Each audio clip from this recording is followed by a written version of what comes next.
fans! Hello, welcome back. That was kind of a stretch. I needed it. Was feeling it. It was like a halfway deal. But hey, guess what? NHL 23 coming out soon. So we are going to start our ratings predictions for NHL 23 today. We are going to the left wings.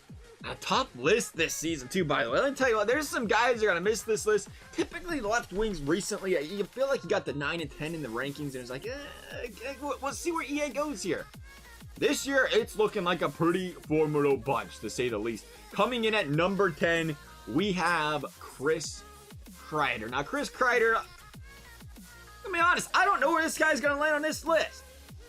Because he just dropped a 50 burger this year. 52 goals on the season is impressive.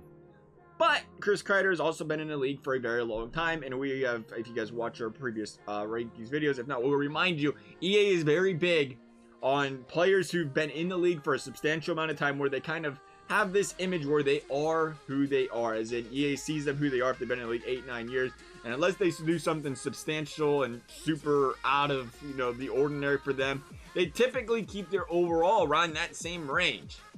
And I don't see Chris Kreider being a guy where, like, well, he wasn't a rookie, he ain't been here for 2 years, we're like, oh, okay, 50-some goals, 90.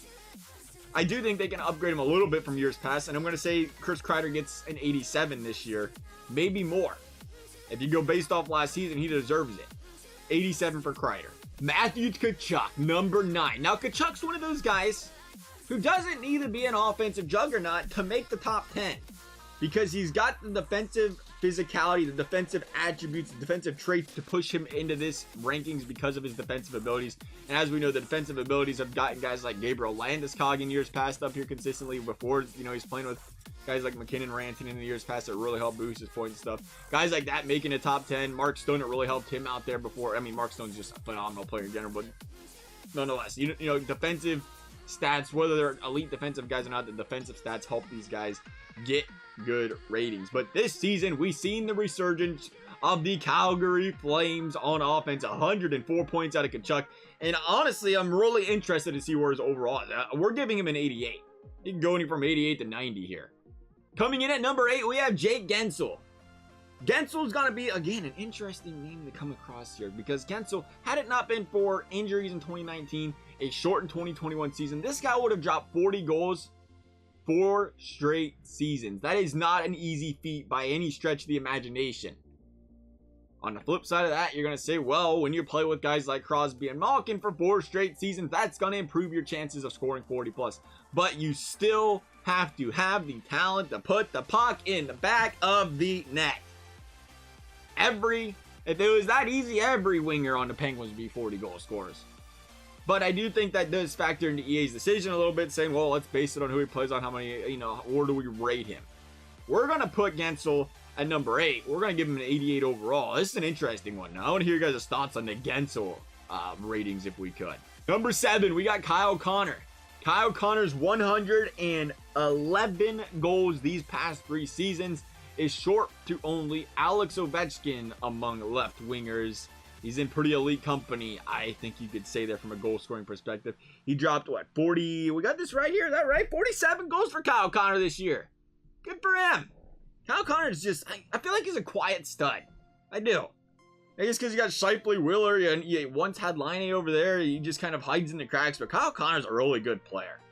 We're going to give Kyle Connor an 89 overall. Number 6, Johnny Gaudreau.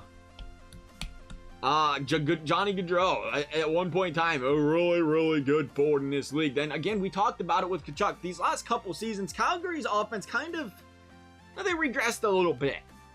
This year, we've seen that resurgence once again. This year, we've seen the Johnny Gaudreau of the past dropping over 100-some points, dropping 40 Genos. And now you question, where do they rate him, because he does have that respect in this game. Gaudreau, his biggest problem is he could do that every single season, and you still wonder where they'd rate him because he's 5'9". Again, we talked about it with Tkachuk, how his size, his physicality helps his rating. Johnny Gaudreau's, we'll get it out. Johnny Gaudreau's size hurts him because you're forced to lower some of them defensive physicality stats, and that makes your rating go down. So we're going to give Johnny Gaudreau an 89. We'll see where he falls here. Oh, but the fun little twist we have here, by the way. You know, yeah, smaller guy, a little less defensive. But he may or may not have just dropped a plus 64. A plus 64 this season. I know plus minus ain't supposed to mean much in hockey, but a plus 64 has got to mean something. The last player to drop over a plus 64 in a season was Wayne Gretzky back in the 1980s, where he dropped a plus 69. It's not an easy feat. How much does that affect his defensive stats? We're going to see 89 for Johnny Gaudreau, though. Number, what do we at? Number 5? Number 5, Kirill Kaprizov. What a season for this guy. It's again, he's been a stud. Carrying Minnesota.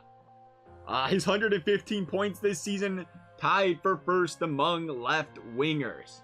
47 goals, amazing season. Kaprizov, currently a 90 in NHL 22. I think that means a lot because, again, you wonder if some of these younger guys, how much respect EA gives them early. He's not really young. He's more of a veteran younger guy, if you will, since he came over from Russia. But he's one of those guys you wondered how long it would take EA. But when you go out there and play like he's played on a team, no disrespect to get to Minnesota, but, you know, when you see Panarin come over, he was like, what's Panarin got because he's playing with Kane?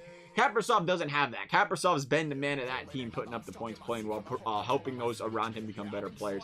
Kaprizov, we're going to give him a 90 overall. Coming in at number 4, we have Jonathan Huberdeau. Huberdeau and his, let's put the mic where it belongs, Quentin. Huberdeau and his 254 points over the last 3 seasons leads all left wingers over the past 3 seasons. Huberdeau's 115 points this season ties him for first amongst all left wingers this season. And Huberdeau's just one of them guys I'm a big fan of.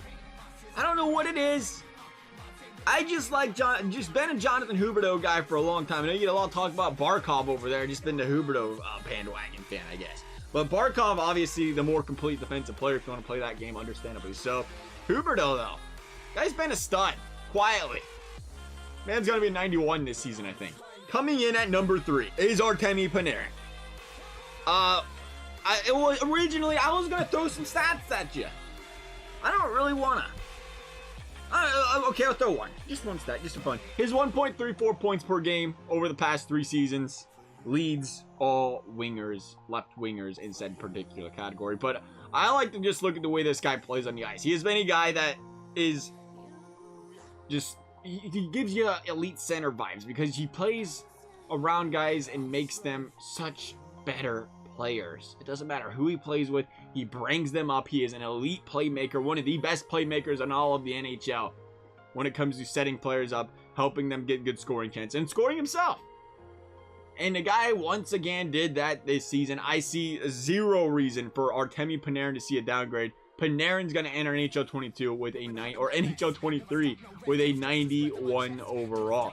Real quickly before we forget here, because I know probably questions are come up. Probably should have mentioned it earlier, but when you see these ratings, you're gonna say, yeah, they're a little bit lower. Why are these guys getting downgrades? It has been very common historically for the last 4, 5, 6 years with EA and ratings or roster updates, where they'll roster update players to higher overalls throughout the season. So a lot of guys that are 90 might be a 91, 91, 92. But when the next game comes out, the following iteration, typically those overalls go back down a point or 2. And they go back to having just a few guys that are 92s, 1 or 2 guys that are 93, 94, and so on and so forth. So that's why you're going to see a lot of these guys at a 91. It might have been a 92 in the game currently right now. Number 2, Brad Marchand. What do you have here? About 32 goals, 48 assists this season. Not bad at all. Very Brad Marchand-like season. And with Brad Marchand and Panarin having Marchand and Panarin-like seasons, like they typically have, neither one of them really say, no, let's downgrade them, let's upgrade them. I think they're in that position where you say, I don't really imagine EA changing their ratings. I don't imagine them changing their rankings. That being said, Marchand's going to stay at number 2 on this list. And I think you can guess who's going to be number 1 for our left wingers yet again. A 50-goal scoring machine himself, Alex Ovechkin. Now, did Ovi put up the points the rest of these guys did? No, but he put up the goals the rest of these guys? Absolutely. This guy is in his mid-30s.